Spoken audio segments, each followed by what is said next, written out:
Hey guys, welcome to the third installment of my backpack series. This one is going to be about alpine climbing packs, and these are going to be different from, like, you could say expedition packs, and I'll kind of get into that.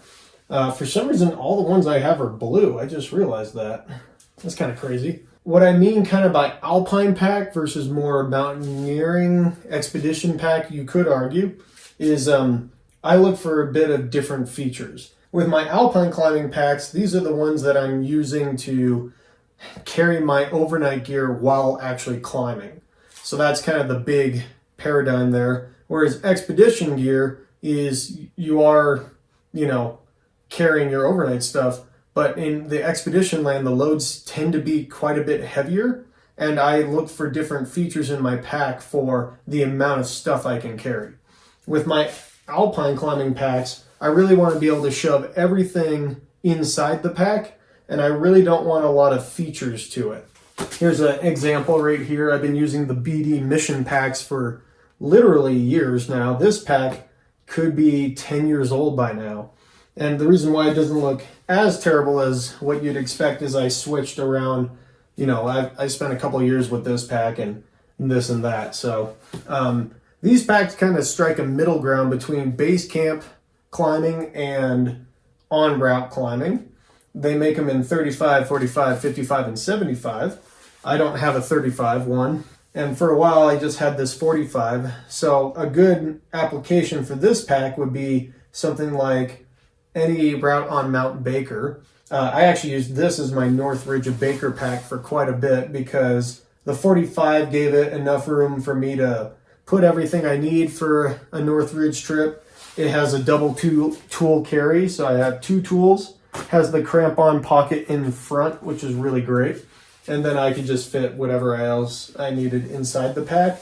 And then when it came time to actually climb, it didn't get in the way of my helmet while I was looking up. This pack was perfect for that objective. Of course, on the North Ridge, you're not climbing with your overnight stuff. But on the Fisher Chimneys, you do climb through the chimneys with your overnight gear. And this pack was also great because just the lesser amount of straps allowed me to put stuff on the outside. So I could have my picket here, I could have my trekking pole here. I would often coil up about 20 meters of rope, and I would put it around the side and use these side straps. I could still have my ice axe and crampons in here. A lot of these on-route packs actually have removable hoods. So in this case, they just have a little, I don't even know what that's called, but just your standard like Fastex buckle thing. And you can take the hood off of the pack and put it inside the pack during the climb. So often what I would do is if I'm walking up to the Fisher Chimneys, I'd get to the base where we rope up and stuff, take out my harness, take the rope off, my helmet would go on my head, and I could take the hood of the pack off of the whole thing, stick it inside the pack, and then use this red strap right here, like that, to close up everything, as well as hold the rope onto the pack that I didn't need. And what I'm going for there is the versatility of the pack, and now it's even more compact of a package, so that way I can more easily climb the chimneys with a full overnight pack on me. Other things to look for are the back end right here. So alpine climbing packs are not really built for comfort so much as movement. And so you can see a very basic back panel right here, but yet in these packs they still have a bit of a frame. That's just the way these are designed. Other en-route alpine overnight packs aren't designed with as much of a frame as these. It's just the way they are. The hip belt is not going to be nearly as padded as a backpacking pack actually nothing's going to be as padded as a backpacking pack with these things. But it's a lot more low profile, and a lot of these packs make them removable. So you can either remove the padding and just have the webbing, or you can remove the whole thing. The shoulder straps themselves, also nothing to write home about. They are small amount of padding in there, but for the most part, they're kept as low profile as possible to inhibit your climbing the least amount. These mission packs in particular, I'm not sure if you'll be able to see this, but they have the swing arm. So what that is they have the shoulder strap goes down into the pack, and then it has a wire that connects this to the bottom of the right shoulder arm in this case, and that allows there to be more movement in your shoulders to ideally make it better to climb with.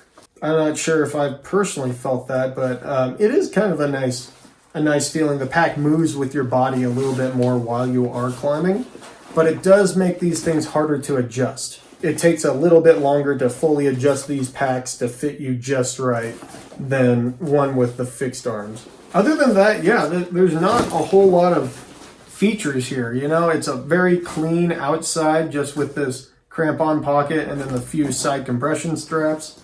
The inside is literally just a tube. You don't want any separation like sleeping bag compartments or anything weird like that. You literally just want a tube to pack as efficiently as possible. These packs also happen to come with a side zipper. If you like that, then there you go.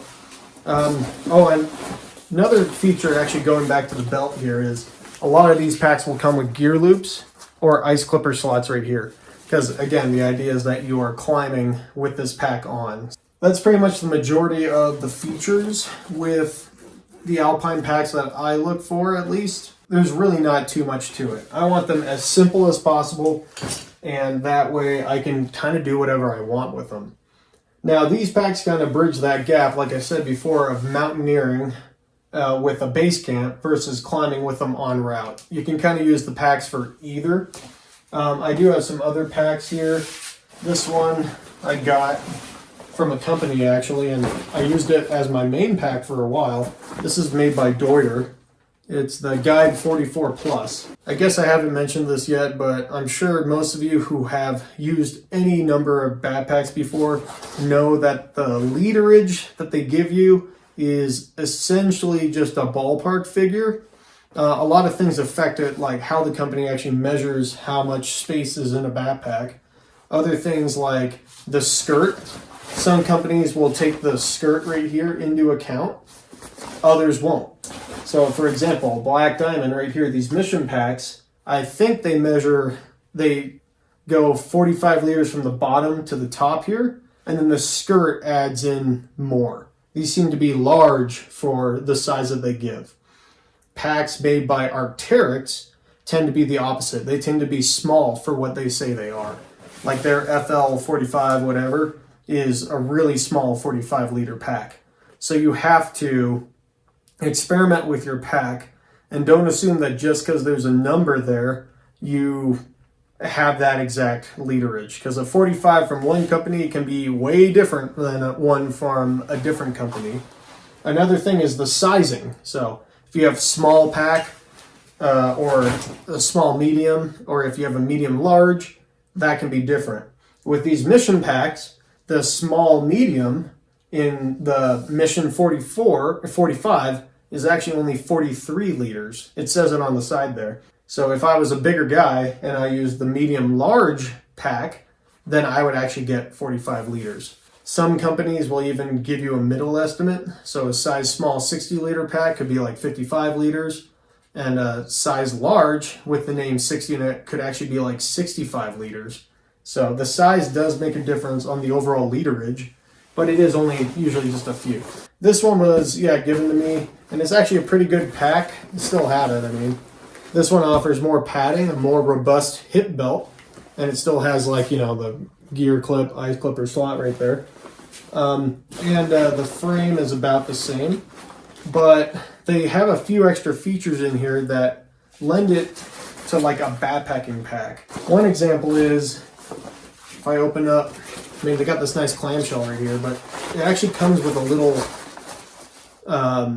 sleeping bag, separation thing right there. And naturally, I unzipped that the minute that I found this because, again, for alpine climbing, we want that solid tube. We don't want to waste our time with all these weird pockets on the inside.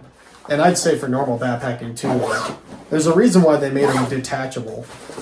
So that's kind of odd. Another kind of deal breaker is the fact that this hood doesn't fully release. So when I'd use this, I would just stuff the hood inside the pack and cinch up. And for me, I didn't really care about that. But for other people, they say that's a deal breaker. Find what you like in the pack. Most importantly, find one that fits your body well, and then it'll probably do what you want it to. I used this pack for quite a bit. It was my main pack for like at least 2 years up in Washington, and I could really fit everything I needed in it. Admittedly, more comfortable than the mission packs because of the extra padding here, and especially in the hip belt. So on mountaineering trips, when I wasn't really climbing anything en route, I could just bring this thing and have a bit more comfort. Right here is the Blue Ice Warthog 45. This is an old version. I think this is actually like 2 or 3 versions old, but it has all the same features. This pack is really built specifically as an en route overnight pack. And you can tell it has a good frame to it, but it is definitely super low profile.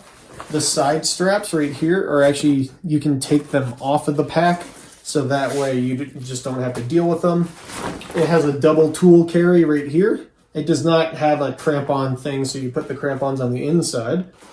But it does come with like a little bikini thing, so that way you can strap your helmet to the side, so you don't have to put that inside.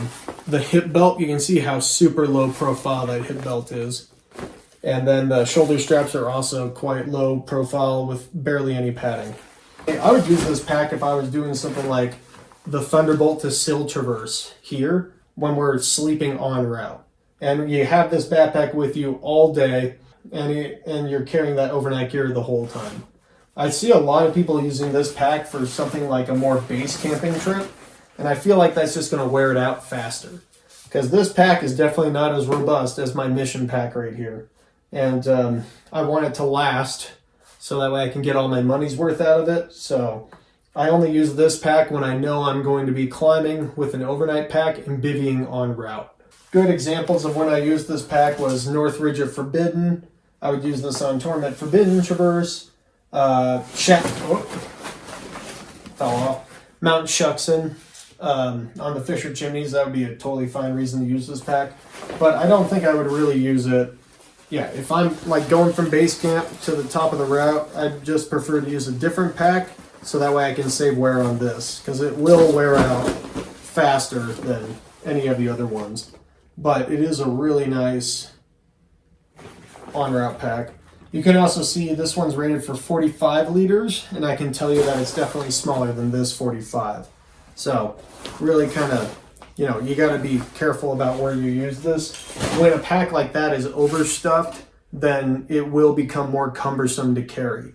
The more lightweight the packs are, generally the less good they'll carry heavy loads. So you got to think about that. This other one right here, just so that way I acknowledge it, this is just the Mission 75. I bought this more for winter type climbing, like winter overnights, to have a bit more room. You can see this is the newest pack that out of my mission stuff. But yeah, it was just for winter overnight. This would also be a good expedition pack on a more supported expedition. Something like you get in the Himalaya, where you have like a lot of porters and Sherpa and yaks and stuff. This would be a bit small if you were doing a self-supported expedition, depending on the expeditions. But like if you're doing Denali or Aconcagua, this would be a little on the small side. Again, it is probably the biggest pack out there that would be low profile enough to climb with. So if you're doing a big 5-6 day climb, then this may be a good one for you. So you could use this in like the Pickett's Range in Washington or something like that. So it's just another option. These mission packs aren't super expensive, so that's kind of nice to not have the expensive one. After this thing fully dies on me, I mean, I've retired this from the real mountains now. The final thing I want to acknowledge before I end this video is, even though I'm talking more about en route style packs, so like backpacks that I would wear while I'm climbing with my overnight gear, that doesn't totally exclude some more backpacks that are made specifically for base camping type trips. So there may be a time where I'm using this pack versus this pack in certain situations. It's kind of hard for me to think of those at the moment, but the big difference between expedition packs and mountaineering packs, even though they both fit into alpine, is their construction. I use these things a bit more interchangeably, but they're on very specific case-by-case scenarios. A big difference here when I'm using these two things is this pack, the en route pack, is kind of the only backpack I bring for the entire trip, whereas my more expedition backpacks, if I'm bringing them into the Sierra or something, that's more of a system where I have my big pack and then I'll have a small pack like the Blitz 28. This is what I'm talking about. So I either use this pack fully on its own for all my trips, or I use the big pack in conjunction with the small pack. Big pack is for getting the stuff up to camp, and this thing's for actually climbing. And then I guess another thing I didn't mention is if I'm doing a day alpine climb, I pretty much just go with like a 30-liter pack that's nice and lightweight and you can climb with all day, and that's it. So I guess, yeah, I didn't even talk about that, but this thing fits into my alpine pack quiver as well. All right, so that's all I'm going to talk about for the expedition packs right now. Stay tuned for the 4th installment of my backpack video, and that's where I am going to talk about expedition packs and where I would use them and which ones I have. That will also be the final installment, so if you made it this far, part 3 and all this stuff, then thank you guys for watching. I appreciate everything you do for me, and yeah, see you in the next one.